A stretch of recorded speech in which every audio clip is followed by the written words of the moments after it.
All right. So officially, we've been doing our behind the scenes on air this morning, but my name is Susan Joy Schlief. I am the host of Creative Marketing TV, and I am really excited this morning to have Roland Takaoka as my guest. Roland is the host of the Saturday Morning Smarties Hangout Show, which I've been enjoying whenever I can for the last about a year, I guess.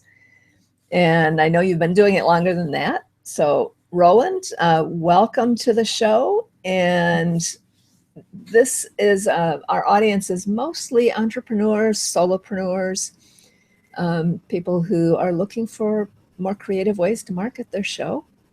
And I look forward to what you have to share with us today. So, go ahead and tell us a little bit about what you're doing with video. Good morning, Susan, and thank you very much for having me on your show.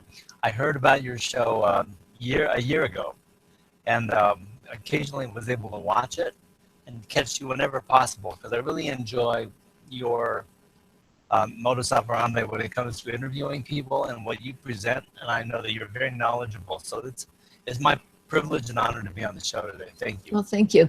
You know, Roland, your audio is a little bit garbled. I don't know whether that's your internet connection or if there's anything you can do about that. I don't know. Let me see. Let me try something real quick. Sorry, I should have mentioned that before we started, but. See if That's a little better. It's louder too. Okay, let's try that. Let's try that. It's the settings that I had on my side. I just rebuilt my computer, so that changed a few things and how I'm connected. Good. Okay. So go ahead. Anyway, you asked me what I've been doing with video. And of course, you know about my Saturday morning Marketing Smarties show. I kind of started the show with a bit of an attitude. And the attitude was simply that the people in the marketing game, and I did call myself a marketer, internet marketer. But today, it's very hard for me to call myself that because I disagree with so many of the strategies and things that are going on in the internet because I'm not a very good advertiser, and I'll tell you why. I think that advertising as a profession requires us to consider doing things that we don't necessarily feel right about. And so pushing a product and helping people sell things, and my first question is, well, you want to be on page 1 of Google. Do you actually deserve to be on page 1 of Google? And how good is your product? You know, are you supposed to be a search engine result that answers the call when people want a solution to something? Are you a viable search response to these problems? And sometimes the answer is no. Yeah. So it's hard for me. And just to let our audience know, you help clients with their websites and their SEO, right? So, yeah. So when your ethics get in the way of doing that, that gets interesting. Exactly. So I started the Smarties because it was an education-based platform where I could just say what I believe, say what I feel, before having people ask me, what do you need? And, or have me ask people, what do you need? And try to fulfill their needs. I can just tell them, here, this is what I'm all about. This is what I believe. Now, if I'm appropriate for you, let's talk. And that's more my style. Yeah. And so do you still get plenty of clients that way? You know, I get more clients this way than I did before when I was marketing and pushing, passing it, doing all the push marketing and hi, how the hell are you? And shaking hands and trying to tell people about myself. I just go to my show because it's my show and I can show people who I am. And that's why I love video, because video is when they talk about the know, like, and trust factors. I don't think you could do it better than to have your own live show, be real, get on there and be yourself. And it's hard to get on the show and talk for even 5 minutes and be other than that what you are. And so that's where video keeps the people from being fake. Basically, you can only be fake so long and keep people around. Yeah, unless you're a professional actor and you're used to doing it all the time, right? But Yeah, that's and there not are what we're those. doing. So, Exactly. you know, that is, I'm not surprised to hear you say that, but it is really good to have it official that being yourself and being upfront with people about who you are and what you do and who you want to work with and who you don't want to work with, that clients actually appreciate that if they're the right client for you. Would you say I, that's true? absolutely. I think it's the other half of the targeting the right client. In general, from an advertising perspective, usually the target is anyone who will say yes to you, regardless of whether they are appropriate or not. And in that respect, I had to cut myself off. I'm not an advertiser anymore. I'm an educator. So Mhm. some people are going to listen to you and some won't. And if people don't like what I do or whatever, I have absolutely no attitude or no negativity. Just don't go away mad. just leave. And I'm okay with that because the people who stick around, I appreciate. I can talk to them. I learn from them as well as they learn from me, and it's a sharing opportunity. And that's the nature of the internet today. We share. Yeah. And I think my sense is that more and more people are getting to that point, especially if they've been in business for a while and doing business online for a while. They've come to realize that they want to be themselves and work with the clients that resonate with them rather than, like you said, trying to promote to everybody. Yeah, and It's, so much of it is a toss-up between feeling good about what you're doing and trying to make the buck. And so there's a bit of a tug of war emotionally and psychologically, but I've had to let go of the concept of, gee, I need money, and hold that negativity of like, gee, if I don't make some money at this, I have to change what I do. No, I have to do what I do and be consistent with it. And then my right client will be there when the time comes. mhm. Well, and part of that, you know, you say you're not advertising, but you are still marketing using Oh, your show, absolutely. right? And Advertising is different. yeah, and I think that's important, you know, that you still need to get your message out there and let people see who you are and what you do. And Agreed. that's where your show comes in great for that. Yeah, So I thank you know very that's much. the main reason, that the main way that you use video is through your Saturday morning show. Are there other things you're doing with video? Do you create other videos to use for marketing? Yes, I have a series that I'm producing called the In It in a Minute videos because, of course, In It Mobile is my website, inmobile.net. So I have a concept I'm building called the In It in a Minute. And 1 minute long videos are really not much good for SEO purposes. They're okay, but they don't really have influence. But as far as the viewer goes, 1 minute is plenty enough time to get their attention, tell them something, and get a point across. And really, in a short video, you don't have time to make more than 1 point. And So are those mostly like tip videos that you're doing?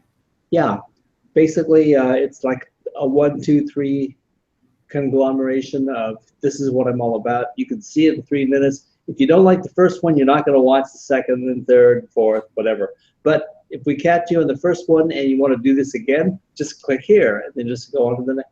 And in 5 minutes time, people get a pretty good idea of what you're talking about or what you stand for if you do your video series right. You can give them a lot of information in a very short time. And I call it In It in a Minute. That's cute. I like that title. And I want to circle back for a minute to what you said about 1 minute videos not being so good for SEO. Can you talk a little more about that?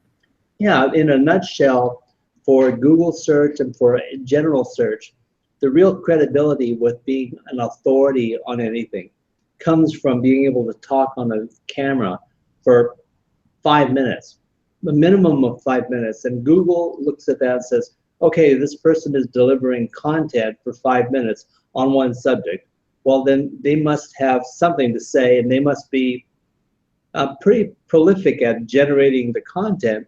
So we're going to give them better credibility than somebody that could take a 1 minute, put a little commercial in there, and just get in and out and be done. And they don't prove anything in 1 minute.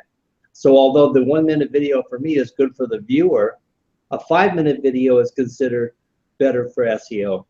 That's or interesting. 5 or 10 minutes. That's interesting. I did not know that.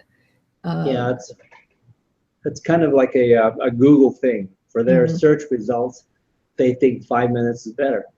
And it's not something that everybody will agree with. They're going to tell me, no, you got to keep your videos to 2 minutes, or everyone's got their own opinion. So I'm going to be focusing on 2 series, one for 1 minute each, and one for 5 to 10 minutes each. So you can really get in and teach something. And you can't talk for 5 minutes on something if you don't know what you're talking about, or at least if you don't have an opinion. Well, and that's interesting, because getting into the 5-minute videos then is where you need part of my expertise, which is helping people structure their content in a way that people don't just get overwhelmed with too much information, or you're not just rambling because you haven't planned what you're going to say, and so you just get on there and start talking for 5 minutes, and you repeat yourself and you stumble around, and which a lot of people do their videos that way. I would rather be interviewed by you than take it on myself. So my Saturday morning Marketing Smarties show is difficult in that respect, because in that period of time, it's 1 hour long, and I'm in charge of conducting the direction of the conversation. So I have to have some of these things lined up, and I have usually 2 to 3 guests with me, and we're coordinating those things all at once. So it becomes a bit of a challenge, yeah. So it's good to have you, right? Really good to be interviewed by you. I appreciate it. Well, you're welcome. And I tend to do my interviews sort of informally, but I am aware of, trying to keep on topic and trying to keep the conversation going and keep adding new ideas. You and I should talk sometime about a way that you could structure those 5-minute videos, because there's some tips I can share with you on that. It doesn't take a lot of planning, but just a little bit ahead of time can help you to really keep it well structured so people will continue watching. Yeah, like you said, not everybody's going to watch a 5-minute video, but there are ways to make it more engaging. That's right.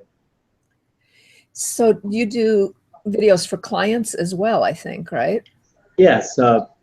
When it comes to the realism of the whole thing, if you start out by vetting the client out, then from there it's really just helping them learn to express what they want to express about what they do or what they have for sale or whatever it is, and getting them to talk about it and coordinate it and put it on video is it's more difficult than just turning the camera on and capturing it and then taking it to the editor. It takes a long interview and planning, and as you say, structuring the concept so it flows out and becomes natural, so that you get the point across and you look at least semi decent. You don't have to be a professional broadcaster or a person geared towards acting on a commercial to make a good video. You just have to be real, and that's where the concept of a good guide like yourself comes in. And to be real and honest, the people of today are very forgiving when it comes to how professional you look and stuff, because they want the authenticity, they want the real thing, and they'll believe you if you're not a perfect broadcaster. They'll believe you more that way. If you're too good, or if you look too polished, a lot of times you step over into this quadrant of thinking that's like, oh, you're just producing propaganda and you want me to buy what it is that you're selling. And it's all propaganda, as opposed to being real and just conveying yourself in an authentic way. You're being an advertiser. And people don't accept that as well nowadays. About 80% of the advertisements in Facebook or on the web are just rejected outright, because it sounds like, oh, that's just a sales ad. So they automatically reject it. So what you have to do is going around about the route of capturing people's attention in the video on a subject they're concerned with without them feeling like you're trying to sell them something, and talk about the subject and solve the problem. And then if people are interested and say, they're going to look at you and say, okay, let's find out just how this person solves my problem. And if they're interested, then they're going to reach out to you. Yeah, I hadn't thought too much about that, but I think you're right that people are interested in authenticity more than polish, I would say. Although they enjoy watching, really impressive videos too. Like Sure. one that pops into my mind as an example is the Dollar Club videos, or Dollar Shave Club, I think it is, right? Where they have those fantastic videos of kind of walking through the warehouse and things are flying out all over the place. And it's the choreography of that video, if you will, must have been incredibly complex. And sure, people enjoy watching it, but whether or not they buy, I don't know. I think the essence of videos of that nature is that they have more money to spend, and so the production can be a bit more complicated and convoluted even. But if they use their brains and think about what the people are enjoying when they watch the video, as long as they're not, when you start pitching, the concept in video nowadays is when the pitching goes up, the sales go down. So you're like a car salesman saying, come on down right now, we'll make you a car deal and blah, blah, blah, blah, blah, and don't miss the sale, and so forth. The people are going, nah, not me. I don't even want to know what you have to say, because of the attitude of, you just want the buck in my pocket. But when people are saying, we're having a lot of fun here, and this is what our organization is all about, and then they show the video, and the video is creative, people will appreciate that, and then they leave them with a good feeling in their minds. They haven't been pushed this huge product in their face, or this discount, or the sale, the typical banner flashers. And then they think, I feel good about this store. That's the branding that counts on social media and advertising on the internet. You got to feel good about the place that you're going to spend your money, basically. Which in a sense is what traditional branding has been about. For big companies, most of their marketing and advertising is not about making a sale right there. It's about developing a good brand feeling, Yeah, which, like you said, requires money to do that. They don't have a direct return on that money. So it's been hard for small businesses to do that, because we need to make sales, And that's where you and I come in, because we're showing people how to do this on a shoestring budget online on the internet, which has opened it up. And basically, as they say, the term of leveling the playing field, the internet levels the playing field, because a person with very little cash and very little facility and monetary opportunity there can do something to make an impact on the individual people. Mm-hmm. And that's the concept. They talk about broadcasting, and let's get online and put a show on and broadcast. And what they really should be thinking about is narrowcasting. It's a term I learned from some very, very brilliant marketer whose name I can't remember right now. And the concept of narrowcasting is you're talking about one little subject. Let's find the people who really want to hear. So you're not broadcasting, you're narrowcasting. And that's a totally different attitude in video production.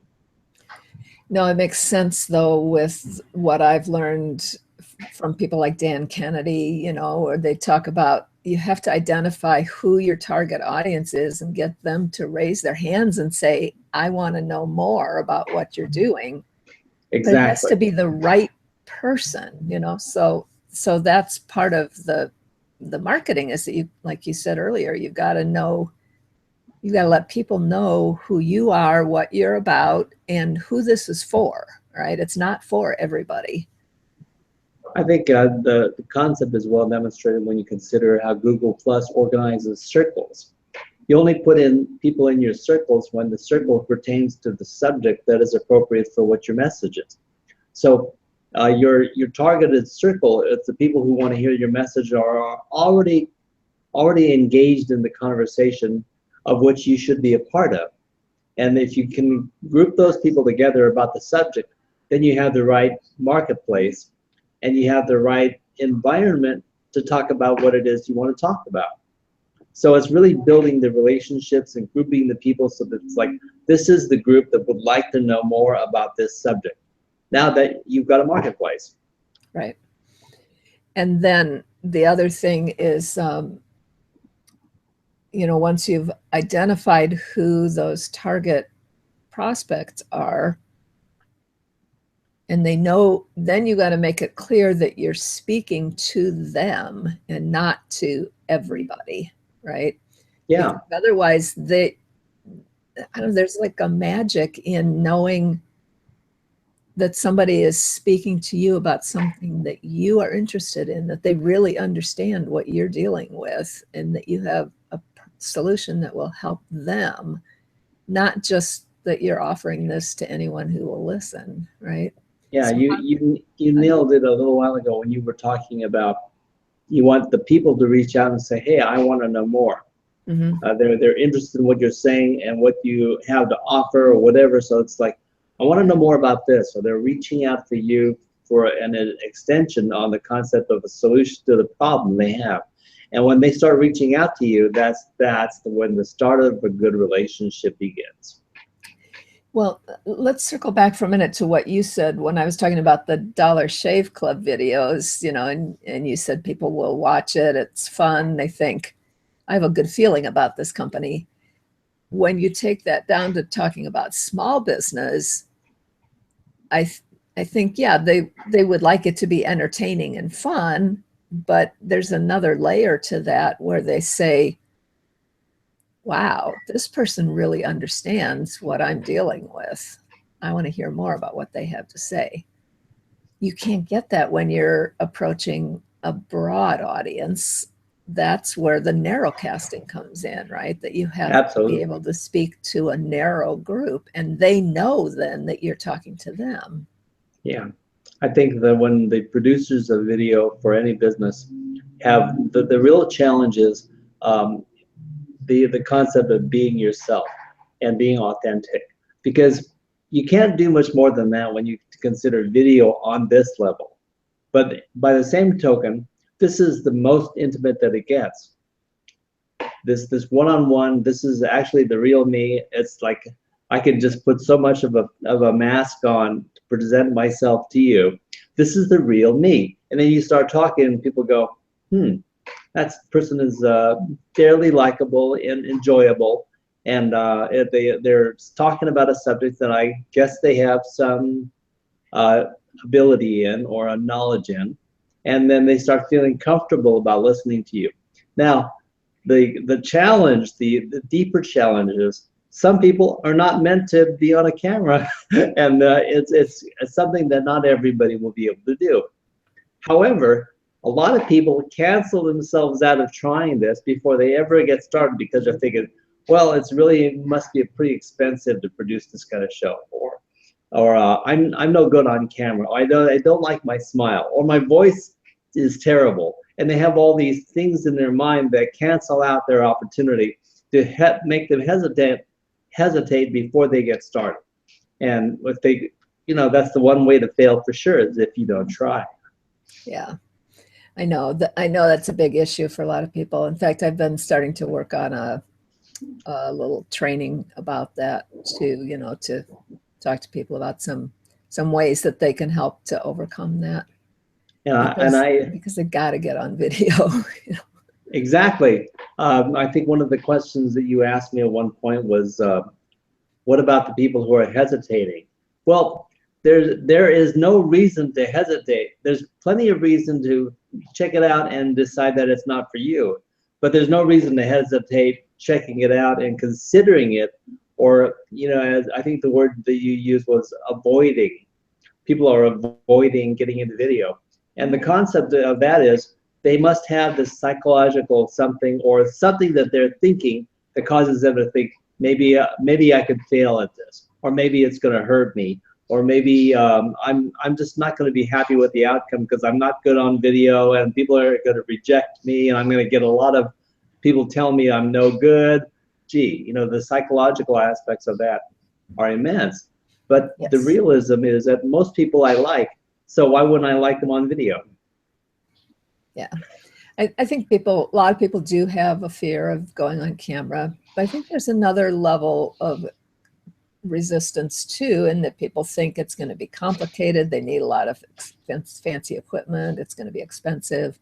So those are some of the things that I'm going to address in a future show as well.